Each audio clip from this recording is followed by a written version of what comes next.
When I lost my daughter, my whole life imploded. I lost my house, I lost my business, I lost my 13-year-old son. He had to go live with his dad for a year. People around me, they were trying to make me feel better. But this one guy, he said something different and not at all comforting. But it turns out that his words actually changed not only my experience in grief, but my entire life.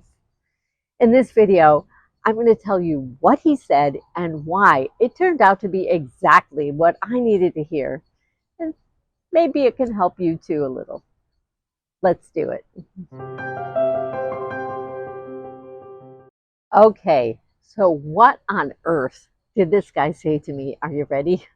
He said, "It may not be your fault, but it is your problem." Um, okay, uh, thanks. I didn't know what to do with that. But as time went on, it was his words that kept coming back to me, and I began to realize that if I had to sum up my entire life experience, that sentence pretty much did it. As far back as I can remember, my life was a string of unfortunate events beyond my control happening to me. They were never my fault, they were never fair, and they were always the source of my unhappiness. So that was my life. And today, of course, I've realized that there's actually a term for this, and it's called victim mindset. So what does all of this have to do with grief, and why am I talking about this right now? Well, unfortunately, it has more to do with grief than you might realize. Let me explain. In grief, aren't we a victim? Didn't some terrible tragedy happen to us that was out of our control, that's become the primary source of our unhappiness? Yes, of course. That's grief. That's normal. That's natural. There would be something wrong with you if you didn't feel those things after losing someone.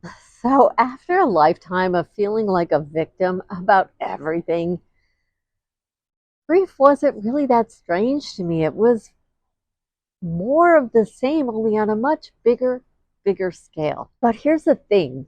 Because of that, I was able to realize that no matter how we get there, this is where we always land after a loss. Yes, it's natural, but it's dangerous territory. Yes, we're going to be there for a little while, but it can be treacherous if we stay too long. We don't wake up one day and magically feel better and our grief is over and we're back to normal.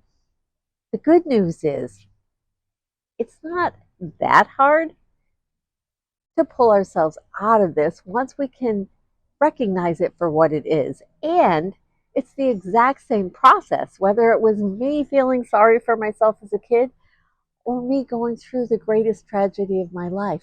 The process is exactly the same. So I thought I would share with you how I pulled myself out of this in case you happen to be finding yourself hanging out there, maybe just a little too long. I'm going to talk about the symptoms of a victim mindset, the effects it has on our lives, how to reverse it, and the wonderful surprise on the other side of it that I never saw coming in a million years. So here we go. What are the primary symptoms of a victim mindset? For me, they were primarily chronic blaming, self-pity, anger, bitterness, and resentment. Sound familiar? Well, of course. We experience all of these emotions during grief, and that's normal. And that's not exactly what I'm talking about here. What I'm referring to here is when these emotions go from a temporary reaction to a crisis into the premise of how we live our daily lives. That's when it becomes a problem. So what are the effects of a victim mindset? The biggest effect, hands down, is this feeling that we literally have no control over anything in our life whatsoever. Again, welcome to grief. Loss is a giant wake-up call as to how little control we have over so many of the events in our lives. The defining question here is how we react to it. What we do next. Are we willing to work with this hand that we're dealt?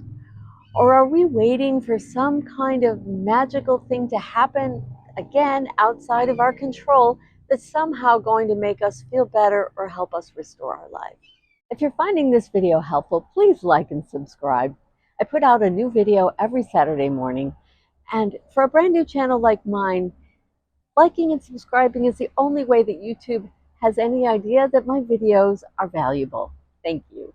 How to reverse a victim mindset. So for me, I did it in 4 steps. The first 2 are pretty foundational to any situation dealing with a victim mindset. The second 2 were more specific that I added during my grief. Step 1, recognize that we have no control over most of the circumstances going on around us, and we certainly don't have any control over what other people say, do, or think. The only thing we actually do have control over is ourselves and how we react and what we do about things. And here's the kicker, and this is a hard one. How we react literally defines the reality around us that we know as our life. Let me give you an example. Take a shack, a middle-class house, and a giant mansion on an island somewhere. If you take the guy from the shack and put him in the middle-class house, he'd be ecstatic. He'd think he was the luckiest guy on earth. If you take the millionaire out of the mansion and put him in the middle-class house, he's going to be miserable. 2 completely different realities happening in the exact same house. The only difference is the attitude that each of them brought in when they arrived. For me, I realized that I was the source of my own miserable reality all of those years. Yeah, stuff happened, but I chose to obsess and ruminate over them instead of doing something more productive and making a change. And let me tell you, that was a hard pill to swallow.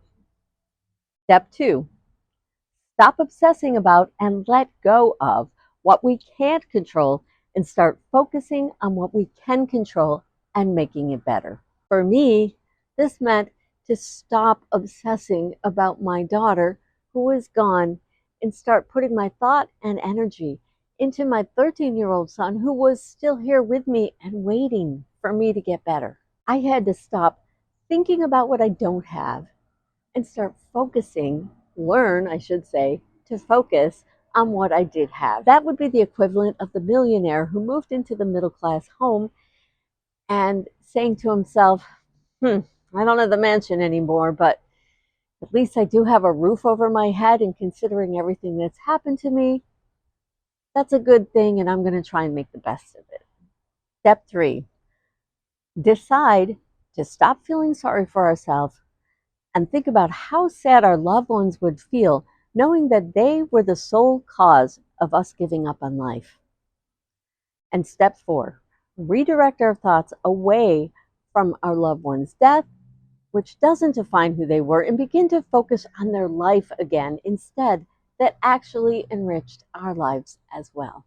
So, was any of this easy or natural for me? I'm going to have to give you a yes and no kind of an answer, okay? They're kind of easy because it's really just a simple step of redirecting our thoughts. Natural? No way. I was constantly, actively redirecting my thoughts when I would find myself tumbling down that rabbit hole.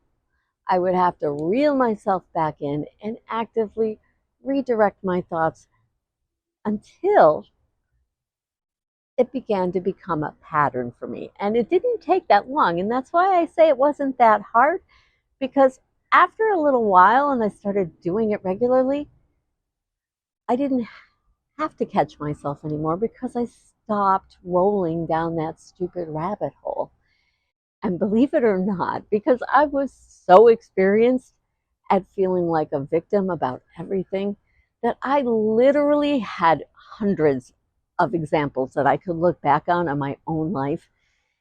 And I could see so clearly how destructive it was. And it kept me motivated and it kept me on track. And I knew how much I really, really wanted to change this once and for all. Believe it or not, the half empty glass girl turned into the half full glass girl. And let me tell you, that was no minor feat. The wonderful surprise that awaits you on the other side of a victim mindset.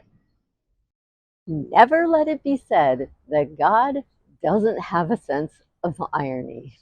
In letting go of my obsession with things that were totally out of my control, I actually had more control over my life than I had ever experienced before in my entire life. It took the most extreme case of losing control, which is losing my daughter, for me to find control. Life is just full of surprises. In grief, of course, and it's totally okay to fall into a victim mindset because that's natural. It's not okay to stay there indefinitely and let it define who we become. The only person that suffers from this is us, and don't ask me how I know.